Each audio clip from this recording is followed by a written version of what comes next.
السلام عليكم ورحمة الله وبركاته. أسعد الله مساءكم جميعا بالخير والمسرات. معكم زميلكم عبدالمجيد آل شجاع، استشاري مشارك في علاج الجذور والاعصاب في مدينة الملك الطبية. أولا حاب أشكر حساب About Dent على استضافتهم الكريمة، وأتمنى أني أقدر أضيف إلى معلوماتكم الشيء الجديد والمفيد بإذن الله. فاللهم علمنا ما ينفعنا وانفعنا بما علمتنا أنك أنت علام الغيوب. اليوم طبعا راح أتكلم عن موضوع الاندودونتيك بين. هو طبعا موضوع جدا كبير ومهم، وأتوقع أنه يهم الجميع بشتى تخصصات طب الأسنان، وبحاول أني أختصره بشكل مفيد ومبسط بإذن الله. طبعا عشان أبسط الموضوع بشكل كافي قسمته إلى عدة أقسام على حسب المرحلة اللي يشعر فيها البيشنت بالبين. pre-operative pain, intra-operative pain during the procedure, inter-appointment pain between the visits, and post-operative pain or post-operative persistent pain. طبعا قبل ما ندخل في الموضوع مهم جدا أن نعرف 3D strategy. 3D strategy هي 3Ds that you have to remember every time we diagnose endodontic pain. طبعا الدي الأولى هي diagnosis. أكيد طبعا to select or to choose the proper treatment for each patient we have to diagnose the source of pain.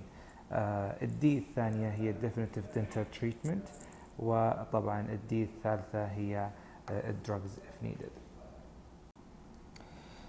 وهذا التيبل يلخص لنا examination procedures that are required to make an endodontic diagnosis. طبعا الجميع يعرف medical والdental history and how important they are. chief complaint definitely is a key, sometimes or most of the time is a key to reach the proper diagnosis. Very important to know how long the symptoms been there, or how long the chief complaint been there, and what are the symptoms, and how long the pain lasts, and where it's located, and when it started, what triggers the pain and what relieves it, and whether the patient taking medications for that or not. The clinical exam, we have to look for any facial asymmetry or sinus tract, and we have to evaluate the soft tissue and the periodontal status as well, like probing, depth and mobility, caries, restorations, and whether they're defective or newly placed. الخطوة اللي بعد clinical exam is the clinical testing. طبعا تنقسم إلى قسمين: البولب تيست مثل cold والإلكتريك بولب تيست والهيت، والبريابيكال تيست اللي هو percussion palpation and using the tooth sleuth for biting test. وبعد ذلك يجيك radiographic analysis. We have to obtain new periapicals as much as possible، ويفضل يكونون اثنين with different angles. أيضا البايت wing is very important to assess the depth of the caries and or the restoration and also will help to assess the restorability of the tooth. في بعض الحالات نحتاج فيها إلى الكوم بيم computed tomography. أيضا additional tests مثل transillumination, selective anesthesia, test cavity, and also cold water tests sometimes.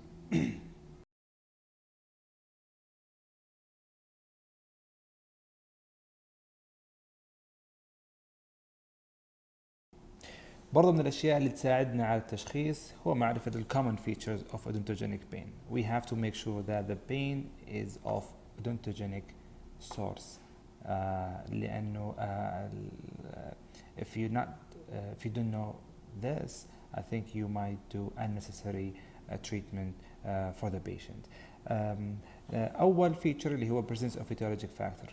طبعا لازم يكون في سبب واضح جدا للألم في السن. يعني خلينا نقول مثلا deep caries, deep restoration, crack, trauma, مثلا crown, whatever. يعني we have to see a factor on the tooth أو etiologic factor on the tooth. الشيء الثاني هو ال ability to reproduce the chief complaint. البيشنت يجيك يشتكي من pain معين, try to reproduce it on the chair, لأنه في الحالة هذه once you reproduce the chief complaint معناته إنه حطيت يدك على المصدر. Local anesthetic reduces the pain. Once you give the patient the local anesthesia, he would feel better. خلاص. Once he feels better معناته this is another confirmation for your diagnosis.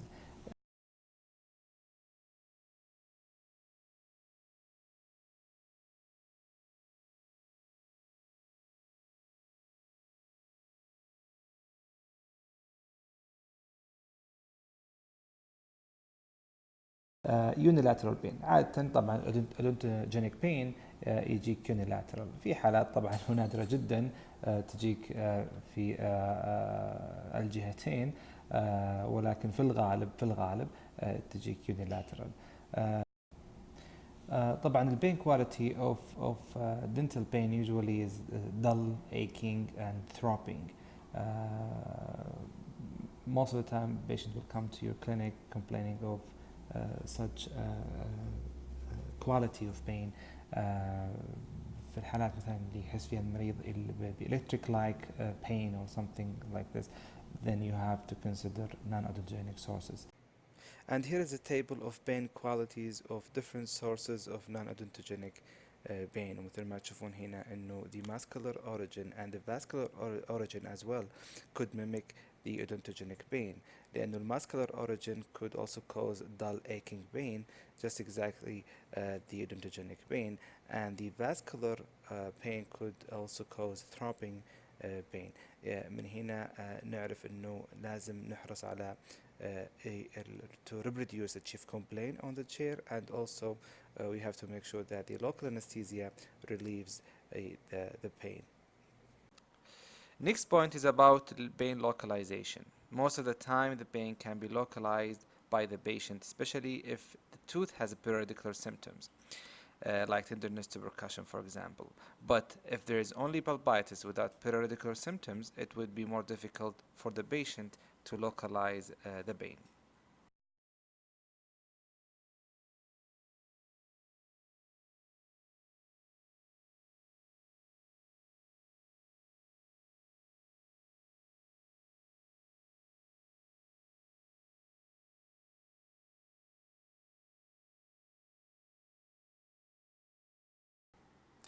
طيب نجي للنقطة اللي بعدها, which is about sensitivity to temperature. So if the odontogenic pain is originating from a tooth with pulpitis, it's highly likely to identify the offending tooth by subjecting it to sensibility test like cold test.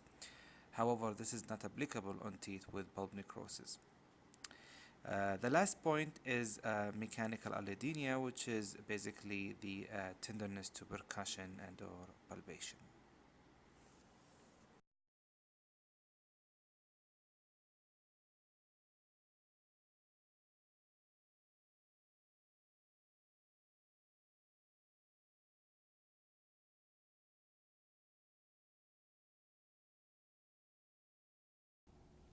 وهذا التيبل يلخص لنا كل النون اودونتوجينيك سورسز اوف بين. اتوقع الجميع مهم انه يعرفها ويطلع عليها ويخليها قريبة منه في حال احتاج الموضوع انه يرجع لها باي وقت.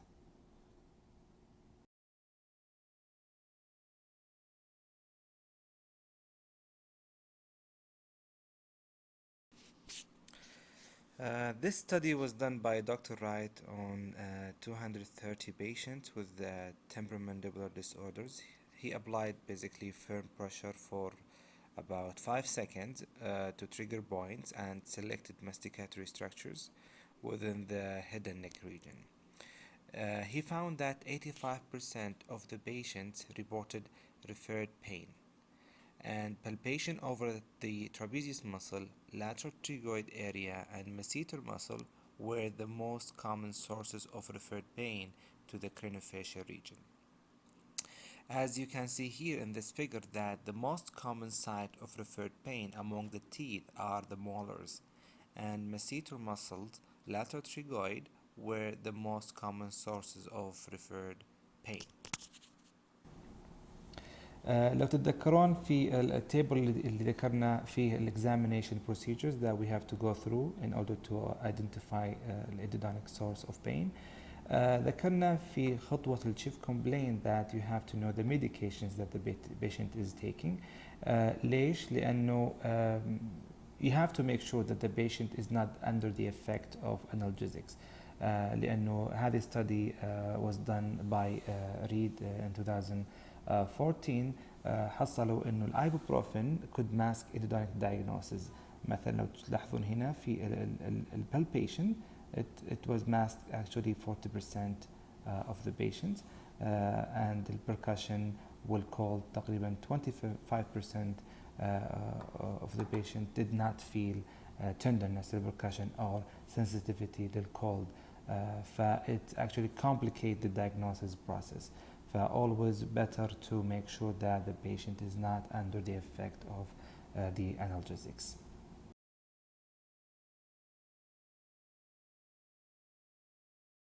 طيب نرجع للتقسيمات الأساسية اللي ذكرناها في أول الموضوع.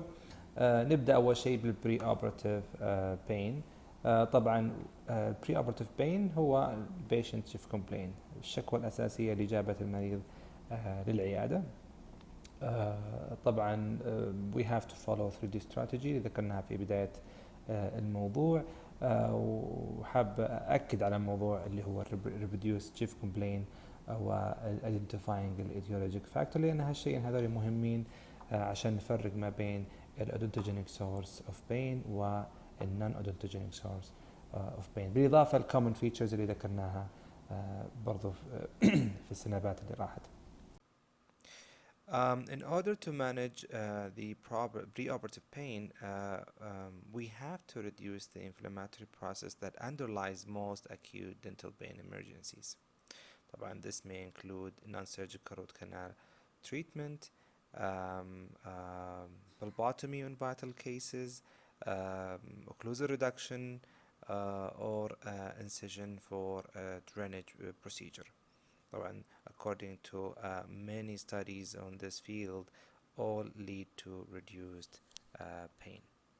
طبعا dental treatment effectively relieves pain by the fact that their ability to reduce inflammation leading to lower tissue levels of inflammatory mediators.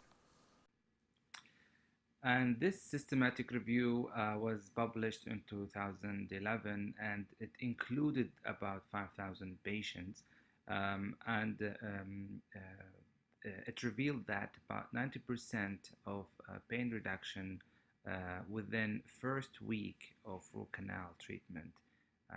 In fact, the reduction in pain started by the second and third day, as you can tell from this figure.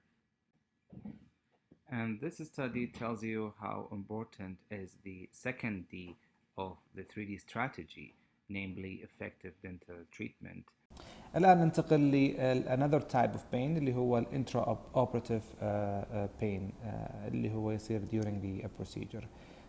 طبعا أهمية الموضوع هاي تكمن في study هذه. إحنا we have to know that whenever you have a tooth that has irreversible pulpitis, عندك تقريبا 8-fold higher chance of failure or local anesthesia failure. يعني whenever you have a patient that's complaining of a hot molar, for example, you're expecting difficulty in achieving successful anesthesia. طبعا هذا يعود لأسباب كثيرة راح نتكلم عنها بعد شوي. هذه 7 أسباب محتملة في anesthetic failure. أولها هو anatomical failure، يعني basically you did not target the right nerve. ففي حالة اللور teeth you will not have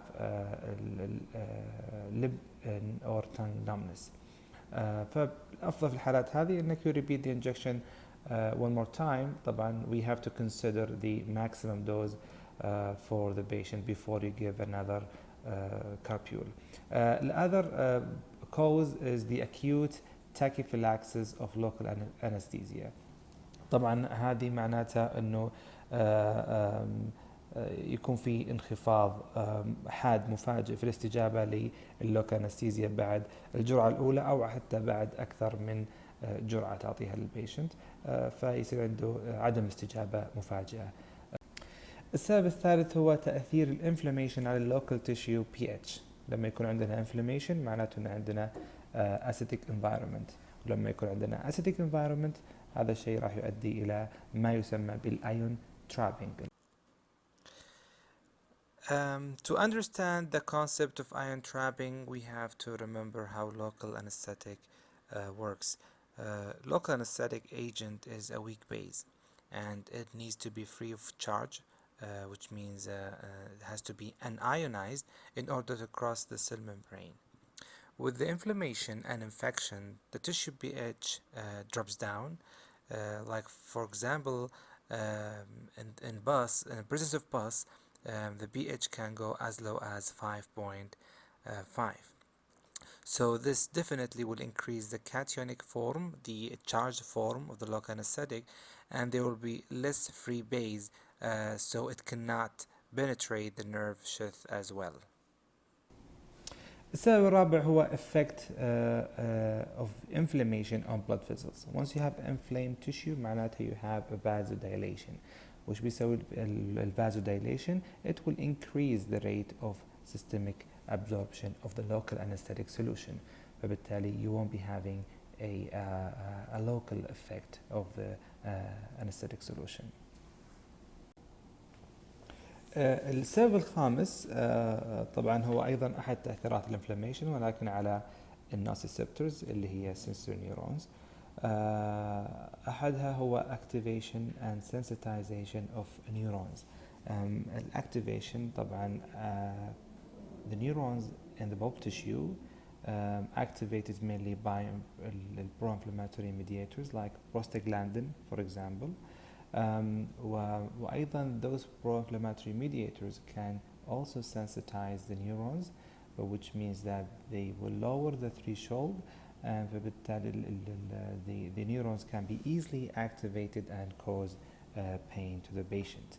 التأثير الثاني هو nerve sprouting, which means that the neurons will be branched and the receptive field will increase.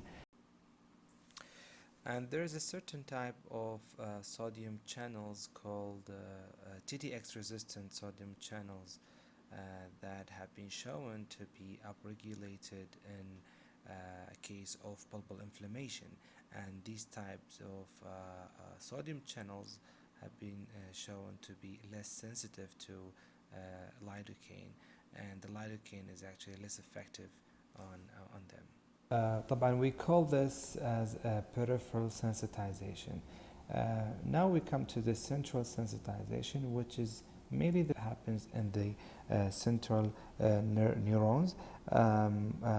So the excitability of the central neurons will be increased after the sensory neurons or the peripheral neurons sending a barrage of pain signals to the brain. والسبب الأخير هو psychological factors. طيب, how to manage the intraoperative pain? Preoperatively, the non-steroidal anti-inflammatory drugs prevent upregulation of sodium channels and provide anti-inflammatory control of prostaglandin اللي هي inflammatory mediators زي ما ذكرنا في slide اللي قبله. It's recommended to give the patient ibuprofen 600 mg 1 hour prior treatment, or if you have a fast-acting ibuprofen, you could give the patient 400 mg 30 minutes before the treatment. طيب, what else we can do to manage the intraoperative pain? If you are about to مثلا start a procedure like and the patient still feels pain, even after you give inferior alveolar nerve block with lidocaine, 2% lidocaine and 1 to 100,000 epinephrine, After giving the local anesthesia, it's always recommended to do the vitality again. Just do the vital test again. Check the teeth with cold test. It should be patient should not feel anything with the cold test. في الحالة هذه you can proceed with the procedure. لكن إذا patient حس بالcold and he responded just like if he wasn't given local anesthesia, it's always better to consider the supplemental anesthesia. طيب, what are the options that we have? أول option هو to give a buccal infiltration with articaine, septocaine. The other option that we have is intraosseous with mepivacaine. Mepivacaine هو الكاربوكين 3%. You give it as intraosseous as shown here in the picture. طبعا في الحالة هذه it's better to avoid any local anesthesia with epinephrine as it might cause tachycardia. حتى الكاربوكين also might cause tachycardia ولكن أقل بكثير من local anesthesia with epinephrine. وفي كل الحالتين it's only going to be transient, so you shouldn't worry about that, but you have to warn the patient before it happens عشان بس ما يزيد من خوف البيشنت.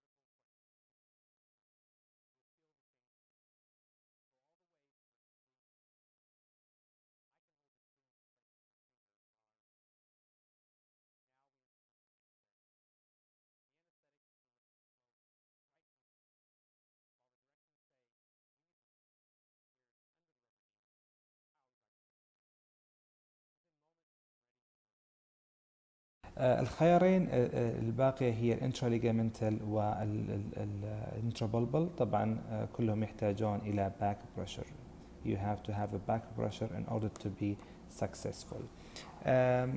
بعد كذا يجي النيتروس اوكسايد. بعض الأحيان even after giving the patient the supplemental anesthesia, still he still feels pain with the procedure. At this time you could consider nitrous oxide. وبكذا نكون انتهينا من المانجمنت اوف بري اوبراتيف بين والانترا اوبراتيف بين، وتبقى لنا الانتر ابوينتمنت بين والبوست اوبراتيف بين اللي هم الفلير اب، وان شاء الله نتكلم عن هذا الموضوع بالتفصيل في الجزء الثاني.